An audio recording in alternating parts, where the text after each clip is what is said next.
G'day guys, Blue Boy here, and man, it's Christmas time, and in Australia it's hot and it often means chocolate.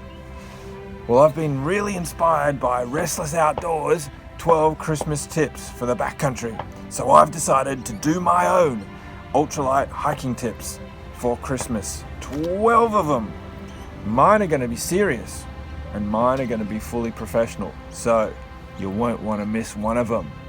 Here is tip number 1.